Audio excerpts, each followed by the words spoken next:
I want you to try a little experiment with me. It'll just take a second. Go ahead and close your eyes and picture the ultimate movie villain. Okay. Or if you want, picture the most intimidatingly smart university professor you can imagine. The kind who, you know, knows the answer before you've even finished the question. You got him in your head. I think I know where this is going. Okay, now listen to them speak. What do they sound like? Are they speaking with a southern drawl?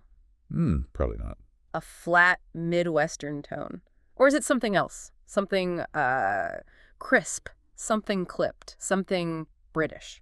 It is almost a statistical certainty that they are British, or at least they're using that very, very specific frequency of English that we've been trained culturally to associate with high IQ and, cold calculation. Right. There's this universal shorthand we all have, especially in the West, where that received pronunciation accent is just code for, I am smarter than you, I'm more in control than you, and I'm probably about to explain exactly why your plan is going to fail.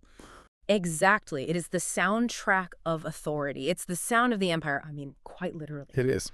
But here's the thing that absolutely blew my mind when I started digging into the stack of sources we have for today. We tend to think of that accent as a geography thing. Mm-hmm. You're either born in a manor house in Oxfordshire, or you're not. You either have the posh gene or you don't. And that's the misconception. That is the myth that keeps people from realizing the potential of their own voices. Because what we are going to uncover today is that the sound of authority isn't about geography. It's not about bloodlines. It's about physics. Yes. And it's about psychology. It is a trainable instrument, just like a muscle you can build in the gym. That's so right. When you strip away the mystique and all the cultural baggage, what we call a formal accent is actually just a set of mechanics. It's pitch, pace, breath control, muscle tension. It's an engine. It's an engine you can tune. And if you know how to tune it, you can drive it. And to prove it, we have an incredibly diverse stack of sources for this deep dive. We are not just looking at, linguistics textbooks. We are going to look at the secret vocal transformation of Margaret Thatcher, which is an amazing story. Which involves some very surprising celebrity cameos that you would never, ever expect to find in a political biography. It's a fascinating look at how a voice is really engineered. Then we're going to look at a pivotal moment in World War II where the BBC deliberately threw the posh accent out the window. To fight the Nazis, no less. We've got the actual speech therapy techniques used by King George VI to overcome his spammer, which, by the way, are things you can absolutely use before your next Zoom presentation. They're incredibly practical. I mean, physiological tools. And finally, we have a scientific study on Queen Elizabeth II's vowels that proves even the Queen didn't speak the Queen's English forever. It's a really rich collection. It connects history, science, and, performance. So, here is our mission for this deep dive. We are not trying to teach you how to fake a British accent so you can trick people at a bar. Please don't do that. That is not the goal. It rarely goes well. The goal is to extract the underlying principles. We want to understand what creates that sense of gravitas, that sense of clarity, and that aura of authority that these examples provide. Right. We want to hand you the tools, the mechanics that these historical figures used so you can upgrade your own communication, whether that's for a high-stakes meeting, a keynote speech, or just, trying to get your kids to actually listen to what you're saying. It's really about moving from just talking to signaling. So let's unpack this. And I want to start with the Iron Lady, Margaret Thatcher. Because when we think of her now, we think of this unshakable, deep, booming voice of authority. Oh, yeah. The lady's not for turning, right? It's iconic. It is. It sounds like granite. But the sources tell us that in the early 1970s, before she was prime minister, her voice was actually a massive liability. Oh, a huge one. Wasn't an asset at all. Not at all. It was a significant problem. You have to remember the context of the 1970s. This was the era where television was really becoming the dominant political medium. Right. Before this, politicians spoke. In town halls, big rooms, you had to shout to the back. But suddenly, you have a microphone inches from your face, and your voice is being piped directly into people's living rooms. A totally different skill set. Completely. And Thatcher, she had the policy knowledge, she had the preparation. I mean, she was incredibly disciplined. But the microphones of that era were not forgiving. And let's be honest, the culture wasn't particularly forgiving either, especially to a woman in that position. No, absolutely not. The sources describe how her natural speaking voice was often characterized by the press and by her opponents as shrill, that word. Now, that is such a loaded term. It's a lazy shorthand that's so often used against women in public life. But if you look at it just from a pure audio engineering perspective, her voice was hitting a higher frequency. So when she got passionate or was debating in Parliament, her throat would tighten, the pitch would rise, and when that was broadcast through those tinny 1970s TV speakers, it came across as abrasive. And you can't correct a sound with a press release. You can't just issue a statement saying, actually, my voice is very authoritative. Exactly. You can correct a factual error in a newspaper, but you cannot correct a visceral, sensory first impression that enters through someone's ears. That's a great point. If the listener hears shrill, they subconsciously encode lacking authority or emotional or not in control. It happens in a split second. So she treated her voice like it was a policy brief. She just decided to fix it. And this is where the story gets really, really interesting. It does. Her team, specifically her image advisor, Gordon Reese, orchestrates this whole intervention. But it's all very hush-hush. It had to be. I mean, think about her brand. She was the conviction politician. Right. Her whole selling point was authenticity and iron will. The idea that she was secretly taking acting lessons would have been, well, disastrous for her image. It would have made her look manufactured, phony. Totally. But the records show that in 1972, while she was the education secretary, she started going to the home of Laurence Olivier. Laurence Olivier. Laurence Olivier, the most famous actor of his generation. Sir Larry is helping the future prime minister fix her voice. That feels like something out of a movie. It does, doesn't it? But the connection was real. Now, to be clear, Olivier himself wasn't running the drills. Okay. He facilitated the connection to his own voice coach, a woman named Kate Fleming. She was a master of the craft. And we have the receipts, literally. No way. Yes. There are receipts for lessons spanning from late 1972 all the way through 1976. That is a long time. That is not a weekend seminar. No, this was sustained athletic training. It was like going to the gym for your voice for 4 years straight. So what were they actually doing in those sessions? Because I think most people assume voice coaching just means stand up straight and speak clearly. Right. But the sources suggest it was way more physical than that. It was almost biomechanical. It was incredibly physical. The primary goal was to lower her pitch. They needed to settle her voice into a deeper, more resonant register. But, and this is key, you can't just force your voice down. What happens if you do? Well, you damage your vocal cords, for one, and you sound like you have a cold. You sound strained, like a frog. So Fleming used very specific exercises, and the one that comes up again and again in the analysis of the tapes is humming drills. Humming, like just walking around the house humming a tune. Not a tune. It's a specific type of resonance humming. The technique involves humming lightly, think of a gentle sound, to relax the vocal cords. Okay. And the goal is to find the natural resonance in the chest rather than the head. When we get stressed or defensive, we tend to tighten up. All right. And the voice goes up into the throat and the nasal cavity. That's where that shrill sound comes from. The humming brings the vibration down to the sternum. It's like anchoring the voice. Precisely. It's about teaching the brain and the body where the voice should live. And if you listen to the before and after tapes, which analysts have done, the difference is just, it's stark. It's a drop in frequency that you can literally measure. Wow. But it wasn't just pitch. It was pace. She learned to slow down. She learned to create deliberate phrasing, to use pauses for effect. And this connects to some hard science about why we trust certain voices, Rice. Yeah. The sources mention a PLOS research study that kind of explains why this actually works on voters. Yes, this provides the why behind the training. It's not just about aesthetics. Research in political psychology has consistently found that listeners across all genders and demographics generally prefer leaders with lower-pitched voices. Really? Yeah. We subconsciously associate vocal depth with physical size, and physical size with leadership capacity and dominance. It's an evolutionary holdover. A leftover from our days on the savannah. Pretty much. So by lowering her pitch, she wasn't just sounding better. She was hacking that evolutionary psychology. She was speaking directly to the lizard brain of the electorate. She was signaling leader on a biological level. But, and this is so crucial, it wasn't just about sounding posh. The source material makes a really important distinction here. She wasn't chasing fancy. She was chasing clean. Exactly. Right. I love that line in the notes. Don't chase posh, chase precision.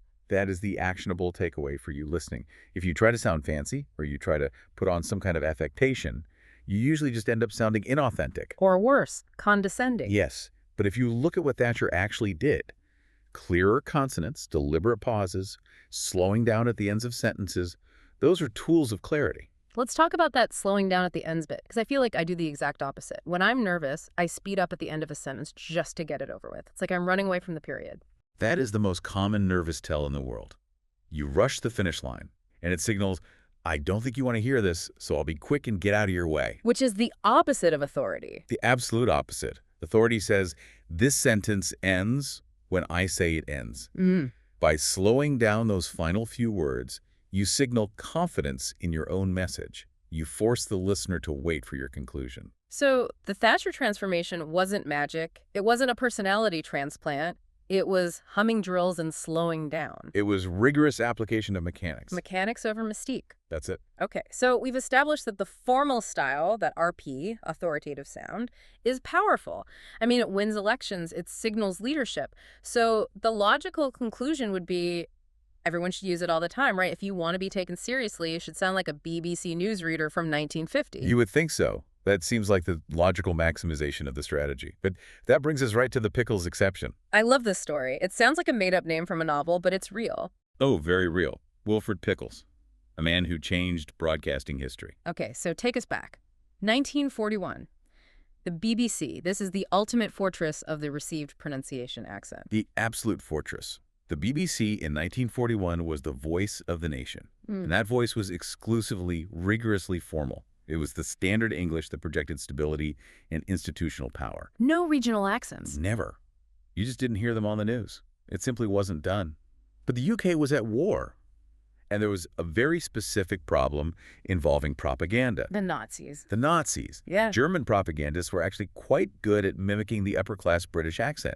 Figures like Lord Haw-Haw. Right, I've heard of him. He could broadcast fake news reports that sounded terrifyingly authentic because they had mastered that BBC tone. They sounded like the authority figures the British public was used to trusting. So the standardized accent, the very thing that signaled authority, actually became a security risk because it was too easy to copy. In a way, yes, it was almost too generic. It lacked a unique fingerprint. So the Ministry of Information and the BBC made a radical choice. They hired Wilfred Pickles. They hired Wilfred Pickles to read the news. Now, Wilfred was a huge entertainment star in the north of England, but he was undeniably from Yorkshire. He did not sound like he went to Eton. He sounded like a man from the north. And this was shocking to people at the time. It caused, as the historical records say, some comment. Which is a very British way of saying people were absolutely freaking out. Exactly. Listeners wrote in complaining that they couldn't believe the news if it wasn't read in the standard accent. They felt the authority was being diluted. But there was a strategy. Twofold. Right. First, it was much harder for a German propagandist to authentically mimic a specific Yorkshire dialect than the standard RP.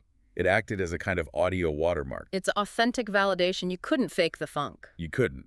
But secondly, and I think this is the more interesting part for us, it signaled solidarity. Right. Because he wasn't speaking down to the people from on high. He was speaking with them. He famously signed off his broadcasts with, "Good neat," N-E-E-T. Good neat to you all. Yeah. That one little colloquialism just shattered the glass wall between the broadcaster and the listener. Wow. It said, I am in the bunker with you. I am one of you. We are in this together. This is such a key concept for anyone listening who thinks formal is always better. Yeah. The sources call this situational authority. It's the difference between authority of position and authority of connection. The formal accent says, I represent the institution, I am objective, I am distant, I am the voice of the state. And Pickles' accent said. It said, I'm a human being, I am authentic, I am trustworthy because I am like you. But there's a nuance here we have to address because we have this other study in our stack, the CORE study about accent bias in hiring. And it paints a pretty stark picture about the reality of the professional world today. It does. We have to be realistic about the landscape. Yeah. The research shows that even now, accent strongly influences how people judge competence. How? In elite roles, we're talking law, finance, academia listeners, still rate the standard formal accent as more suitable. So if I walk into a boardroom with a heavy regional accent or a working class accent, I am fighting a headwind that the person with the formal accent isn't. The data says yes, unfortunately. The formal accent functions like a well-tailored suit. It reduces friction. It makes it easier for the listener to categorize you as a competent professional. It biases them in your favor before you've even made your argument. So how do we reconcile Wilfred Pickles and the core study? Do we just fake it? Do we code switch? The experts suggest thinking of it less as faking and more as controlling a register dial. A register dial. You don't swap your identity. You don't pretend to be from Oxford if you're from Ohio or Yorkshire. That's inauthentic and it usually backfires. But you control the register. Explain the dial. How does that work in practice? Okay, imagine a mixing board in a recording studio. You have a fader. At the very bottom, you have casual. This is how you talk to your friends. Slang, dropped consonants, relaxed pace, lots of regional flavor. Got it. At the very top, you have formal. This is full, Thatcher-crisp consonants, slow pace, measured breathing.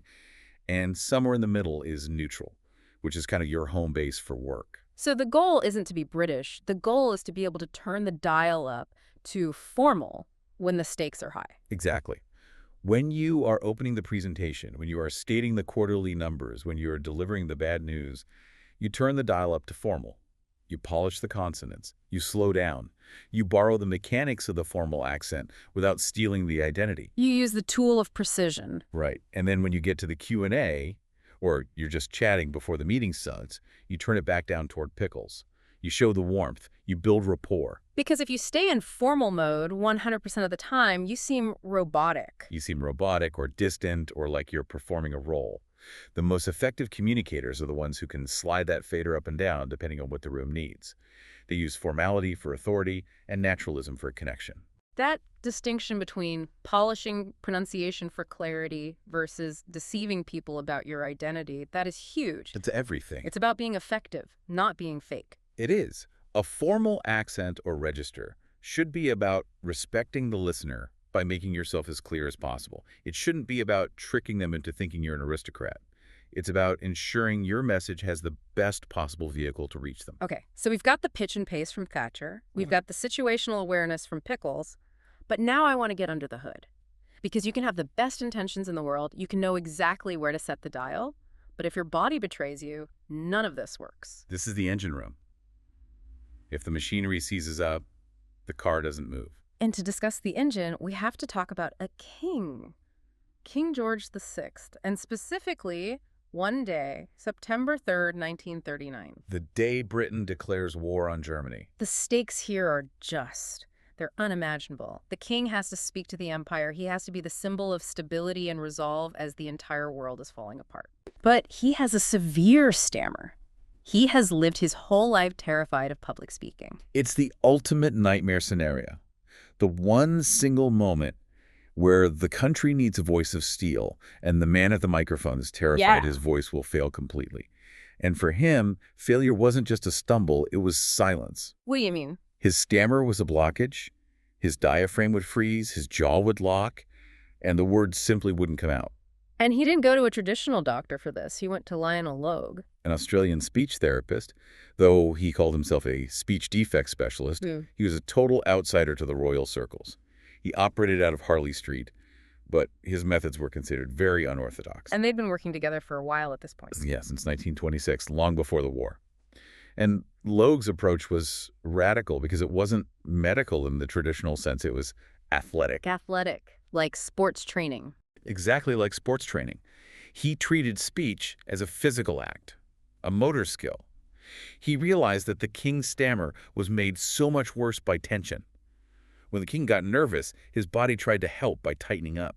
Oh, I know that feeling. His chest would heave, his throat would constrict. I think we all relate to that, even without a stammer. When I'm nervous, my shoulders go right up to my ears, I stop breathing, I turn into a turtle. That is the universal stress response. It's the fight or flight mechanism kicking in. But for speech, it's a total disaster. Why? Because when you tense up, you cut off the air supply to the voice. You literally strangle the sound. And here's the core principle from the Logue source material. Make the body reliable, and the voice becomes reliable. So what was the training? What was he actually making the king do to fight this biology? It started with breath.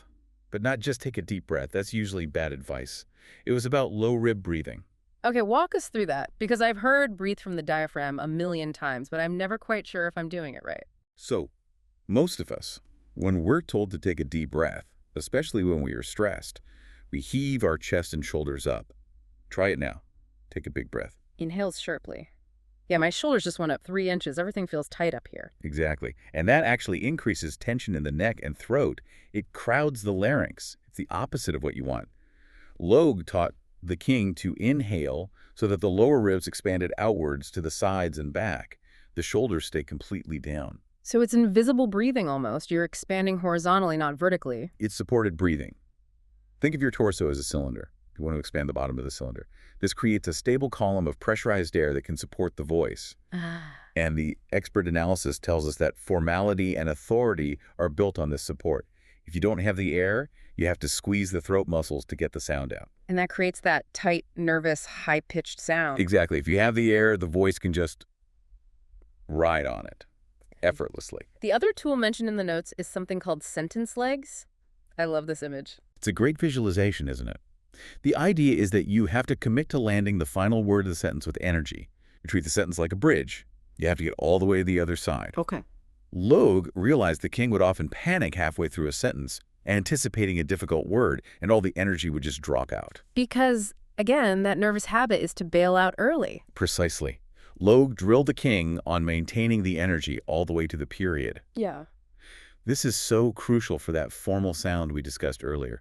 We associate formal accents with crisp, clear endings. That is the plan. Not that their plan. Yeah. Just trailing off into a mumble. And there was the jaw release, right? Yes, massaging the jaw hinge. Yeah. Tension in the jaw is a killer for authority. If your teeth are clenched, you sound defensive or angry.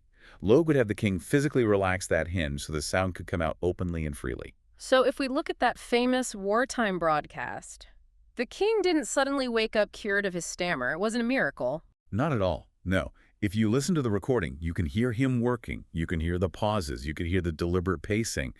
He is focusing intensely on his mechanics.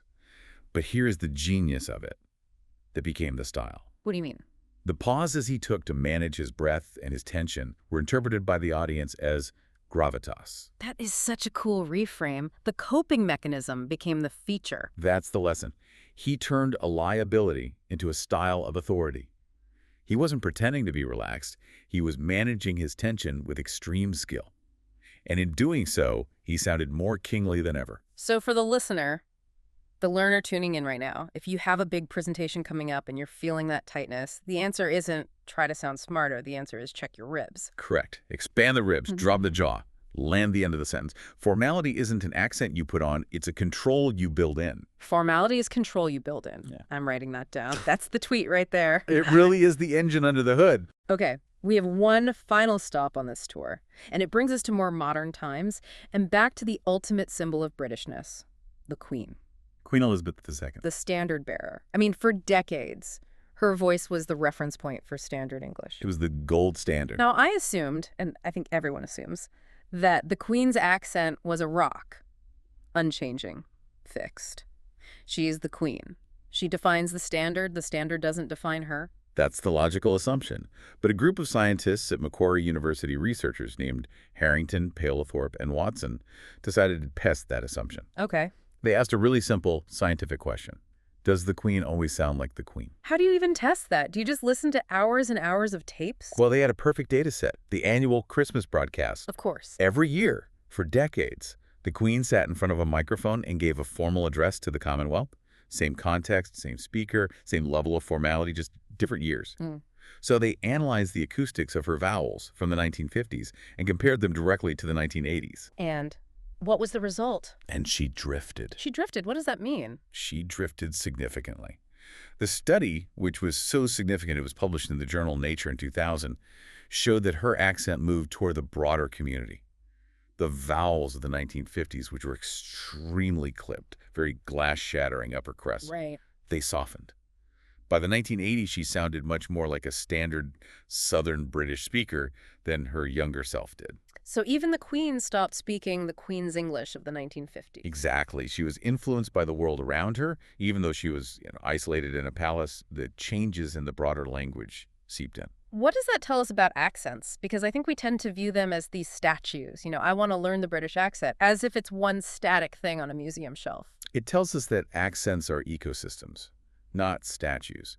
They are alive, they adapt, And this is a really, really important lesson for anyone trying to improve their speaking voice or adopt a more formal tone. House. If you try to freeze your accent perfectly, if you try to sound exactly like a 1950s newsreader or a character in a period drama, you will sound brittle. You'll sound weird. You'll sound like a caricature. You'll sound uncanny.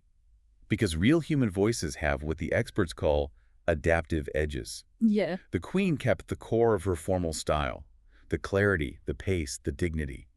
But she let the edges, the specific vowel sounds, soften and move with the times. And that kept her sounding relevant. It kept her sounding relevant rather than like a historical artifact. That distinction, stable core versus adaptive edges, is brilliant. It's the key to sounding natural and not like you're putting on a voice. So if I'm a listener and I want to adopt some of this formal power, I shouldn't be obsessing over getting every single vowel perfectly RP. I shouldn't be trying to sound like I'm in an episode of The Crown. No, absolutely not. That's a trap. Focus on the core. Focus on the rhythm. The rhythm. Yes. The study suggests that British formality lives much more in the pacing and the pauses than it does in the specific way you say bath or class. It's the cadence, the music of it. Ah, okay, so it's the music, not necessarily the individual notes. Exactly right. If you get the rhythm right, that measured, steady beat, the clear endings we talked about with King George VI, you convey the authority. If you just paste fancy vowels on top of a messy, rushed rhythm, you just sound like a nervous person doing a bad impression. And the practical tip here from the sources was to pick one reference voice, not 10. Yes. This is about managing cognitive load. Don't listen to 10 different British actors and try to mash them all together in your head. You'll just get confused. You'll scramble your ear. Pick one. Maybe it's a specific news anchor you like. Maybe it's an audiobook narrator whose voice you admire. Let your ear tune into their specific rhythm. So don't try to be the British people. Be Patrick Stewart or whoever. Whoever resonates with you. But just one. It gives your brain a consistent, clear target to aim for. I like that. It makes it manageable. It feels less overwhelming. It makes it a skill you can practice, rather than an identity crisis. Honestly, this has been a revelation. We started with this idea of the British accent as a kind of magic cake you put on to sound smart. But we've ended up somewhere totally different. It's not a cape, it's a toolkit. Let's review that toolkit. Because we've covered a lot of ground, and I want to make sure the learner have these tools ready to go for their next big meeting. Absolutely. Let's break it down. We started with Thatcher. The lesson there is mechanics. Pitch and pace. Don't be shrill, be settled. Use the hum to find your lower chest register. And don't rush the ends of your sentences. Chase precision, not poshness. That's it. Then we moved to Wilfred Pickles. And the lesson there is context. An accent is a signal. Know when to dial it up to formal for authority and when to dial it back for connection. Don't be a robot. Be a human. Use the register dial to match the moment. Then King George VI. The lesson is foundation, breath, and tension control. You can't sound authoritative if your body is in panic mode. Use low rib breathing to create support. Release the jaw. Make the body reliable. And the voice will follow. And finally, the Queen. The lesson is evolution. Don't be a statue. Focus on the core rhythm, not the perfect vowels. Allow your voice to be alive and adaptive. It really reframes the whole concept. We're not talking about acting or being fake. We're talking about optimizing. We're talking about removing the barriers between your idea in your brain and the listener's brain. The formal accent, or really the principles behind it, is just a way of ensuring that your message arrives with the weight it deserves. It ensures the packaging matches the content. Ensuring your message arrives with the weight it deserves. I love that. That's the goal. So here is my final thought for you, the learner. We spent this whole time talking about how to send signals, how to use pitch and pace and breath to signal authority. Yes. But I want you to turn that around. If an accent is just a signal, what signals are you sending by accident right now? When you rush the end of your sentence, are you accidentally signaling, I'm not important? Or when you tighten your jaw, are you signaling, I'm defensive? Right. And conversely, and this is the really challenging one, how much are we judging others based on their music rather than their lyrics? Oof. That's the scary one. It is. Are we dismissing someone because they don't have the formal mechanics, even if their idea is brilliant? Once you see the machinery, once you see that it's just physics and training and practice, it makes you listen differently. Yeah. You stop hearing smart person or dumb person. And you start hearing trained speaker or untrained speaker. And that is a distinction that changes everything. It changes how you listen, and it changes how you speak. It certainly does. Go forth. Hum a little bit, check your ribs, and find your register. Thanks for diving in with us. A pleasure, as always.